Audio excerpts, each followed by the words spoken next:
warahmatullahi wabarakatuh.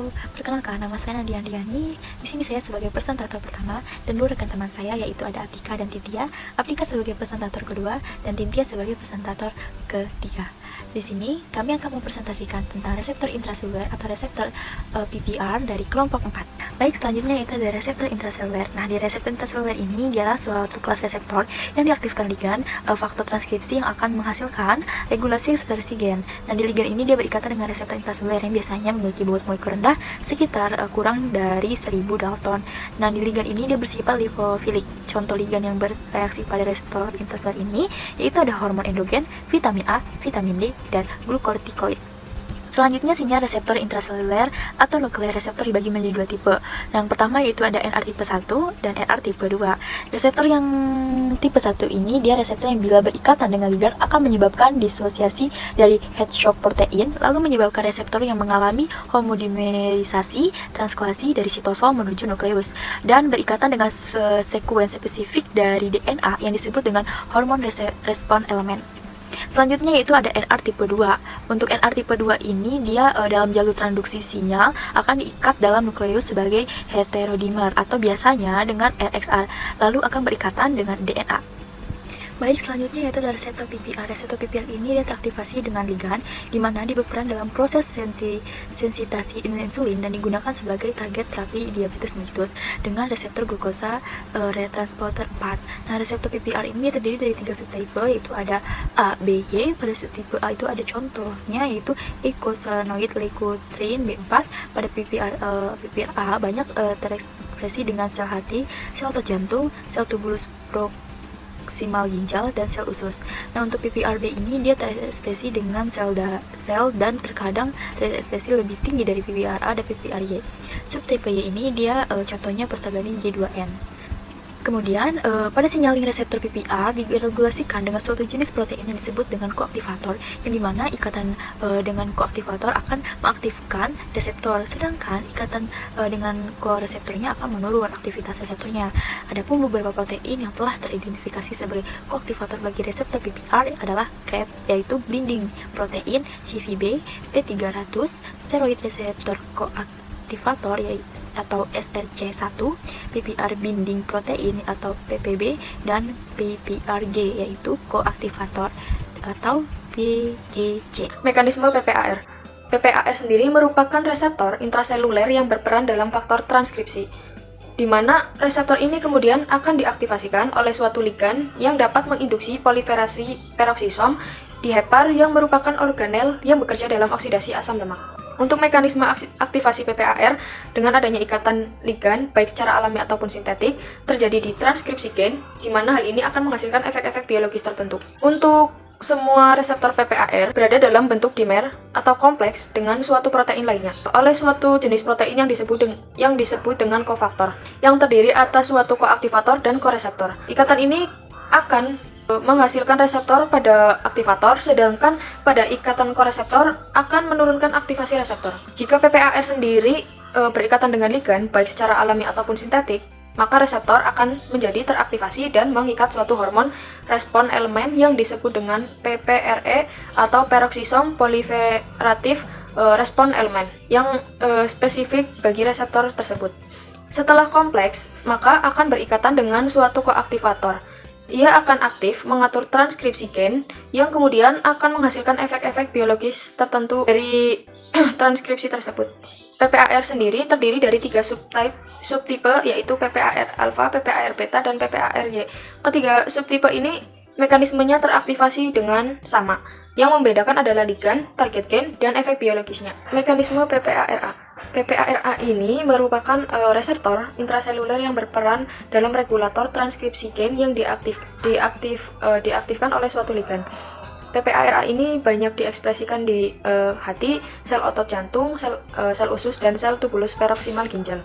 Mekanisme PPARA yaitu ketika suatu ligan berikatan dengan PPARA, maka akan terjadi perubahan konformasi dan PPARA ini akan teraktivasi. Setelah teraktivasi, reseptor akan mengikat hormon PPRE dan akan memberikan sinyal kepada koaktivator seperti JPP P300 dan RCP 160.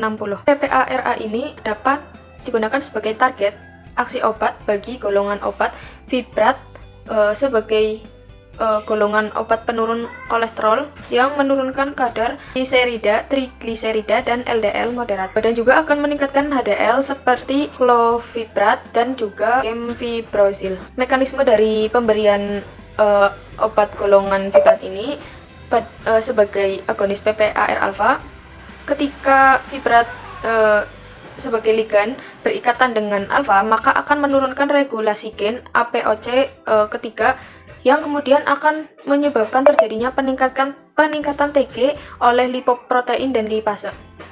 Kemudian terjadinya penurunan kolesterol VLDL yang akan meningkatkan pembersihan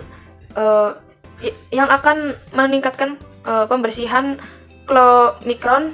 Selain juga menurunkan regulasi gen APOC3, dia juga akan meningkatkan APOC1 dan APOC2 yang menyebabkan konsentrasi kolesterol HDL ini akan semakin meningkat. PPAR beta banyak terekspresi di banyak sel. Dalam sel otot, teraktivasinya PPAR beta ini berfungsi untuk mengalihkan produksi energi dari glikolisis menjadi oksidasi asam lemak. Dalam sel otot, rangka aktivasi PPAR beta oleh asam lemak untuk meningkatkan serapan asam lemak dan katabolisme melalui oksidasi beta. Pada pengobatan resistensi insulin pasien obesitas, aktivasi PPAR beta dengan ligan GW501516 akan meningkatkan serum kolesterol lipoprotein densisitas tinggi sekaligus menurunkan kolesterol rendah. PPAR beta ini akan banyak terekspresi di banyak sel dan terkadang lebih banyak dibandingkan PPAR alfa, beta, ataupun gamma. Namun tidak memungkiri, semua bergantung pada jenis dan status penyakitnya. Sama halnya dengan PPAR subtipe lainnya, aktivasi PPAR beta ini berikatan dengan suatu ligan dengan alur mekanisme yang sama, yang kemudian untuk dapat terekspresi melalui suatu gen. Ligan yang berikatan dengan reseptor ini difasilitasi oleh protein transport asam lemak atau VATPS dan asam lemak transkolase atau FAT. Dalam sel otot, teraktivasinya PPAR beta ini berfungsi untuk mengalihkan produksi energi dan glikolisis yang menjadikan oksidasi asam lemak sebagai sumber energi alternatifnya, sehingga dapat meningkatkan daya tahan otot, yang kemudian sel otot rangka aktivasi PPAR beta oleh lemak ini akan meningkatkan serapan asam lemak dan katabolisme melalui oksidasi beta. Pada pengobatan resistensi insulin pasien obesitas yang disebutkan tadi, mampu meningkatkan serum kolesterol lipoprotein densitas tinggi sekaligus juga mampu menurunkan kolesterol rendah. Mekanisme PPARY. PPARY bekerja pada jaringan adiposa dan mikrofag yang memicu diferensiasi sel lemak dan mengatur penyimpanan asam lemak, juga metabolisme glukosa dengan mempengaruhi gen terkaitnya.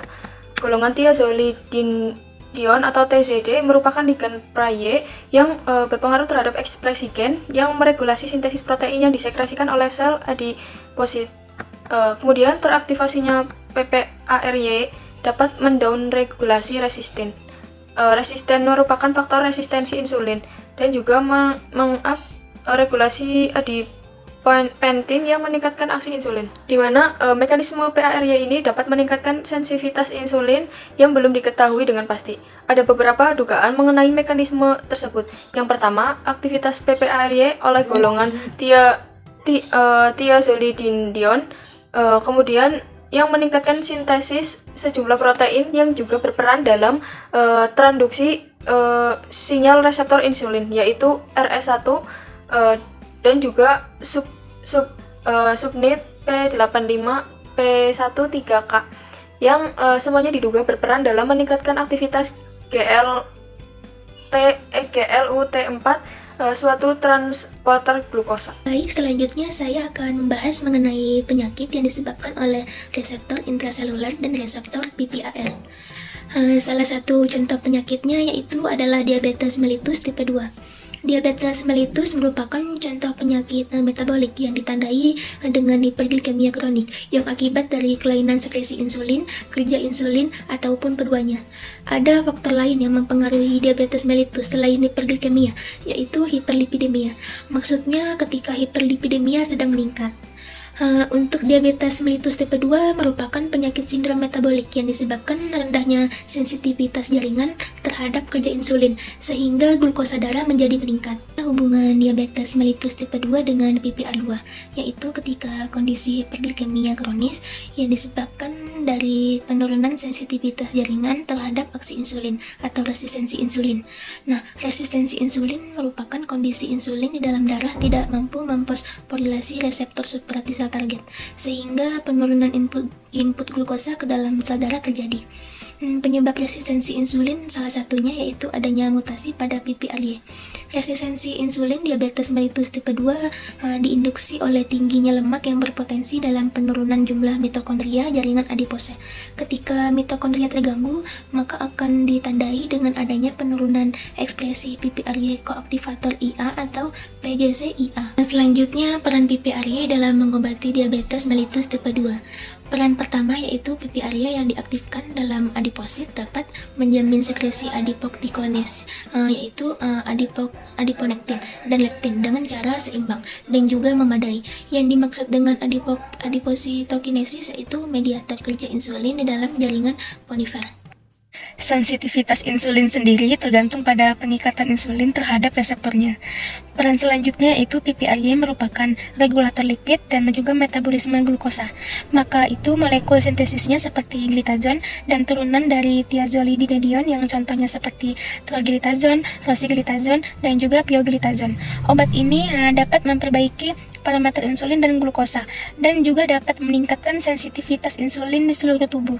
Cara reaksi obat ini yaitu dengan berikatan dengan reseptor PPRY dan memengaruhi ekskresi gen yang meregulasi sintesis protein yang disekresikan oleh sel adipositi, yang dimana thiazolidinedion atau TZDs bertindak sebagai ligan untuk reseptor hormon PPRY yang bekerja dengan cara mengatur aktivitas transkripsi GLUT4 sehingga meningkatkan uptake glukosa. Untuk aktivasi PPRY oleh golongan glitazon akan mendorong regulasi resistin, yaitu faktor resistensi insulin, dan mengupregulasi adiponektin yang meningkatkan aksi insulin. Golongan obat ini memengaruhi metabolisme lipid dan dapat meningkatkan liposis triglycerida jenis very low density lipoprotein sehingga dapat menurunkan trigliserida dan kolesterol HDL menjadi meningkat. Maka dari itu obat golongan thiazolidin ini sering dijadikan sebagai pengobatan alternatif dalam pengobatan diabetes mellitus tipe 2. Golongan obat antidiabetes yang akan dijelaskan di sini yaitu obat antidiabetes golongan thiazolidinedion. Obat golongan ini dapat menurunkan resistensi insulin dengan cara menstimulasi reseptor PPRY sehingga sensitivitas insulin menjadi meningkat dan plasma dari asam lemak menjadi menurun. Thiazolidinedion juga dapat menurunkan kadar glukosa sekitar 60 hingga 70 mg dan juga bisa menyebabkan resistensi cairan. Nah, maka dari itu obat ini kontraindikasi terhadap orang yang mengalami penyakit gagal jantung dan penyakit yang dapat diperparah. Bila ALT mengalami peningkatan setelah kita mengkonsumsi obat ini, maka kita harus menghentikan penggunaannya. Bagaimana mekanisme dari obat golongan thiazolidinedion ini? Obat dari golongan thiazolidinedion ini dapat menurunkan resistensi insulin dengan cara menstimulasi reseptor gamma peroksisom proliferator teraktivasi, sehingga sensitivitas insulin menjadi meningkat dan plasma dari asam lemaknya menurun. Obat golongan ini bekerja di reseptor PPRY. Reseptor PPRY letaknya di nukleus atau inti sel, yaitu pada sel adiposa. PPRY berikatan dengan protein retinoid, X reseptor. Lalu di dalam nukleus terdapat koaktivator dan PPRY. Obat golongan thiazolidinedion ini berikatan dengan PPRY, maka PPRY-nya akan berikatan dengan koaktivator. Selanjutnya, ikatan thiazolidinedion dengan PPRY dan juga koaktivator akan berikatan dengan PPRY. Lalu ikatan ini membuat transkripsi gen teraktivasi. Transkripsi gen itu akan meningkatkan sintesis adiponektin dan mengurangi sintesis resistin. Jika sintesis adiponektin meningkat dan sintesis resistin menurun, maka sensitivitas insulin akan meningkat. Baik, cukup sekian dari kelompok kami. Mohon maaf apabila ada kekurangan. Wassalamualaikum warahmatullahi wabarakatuh.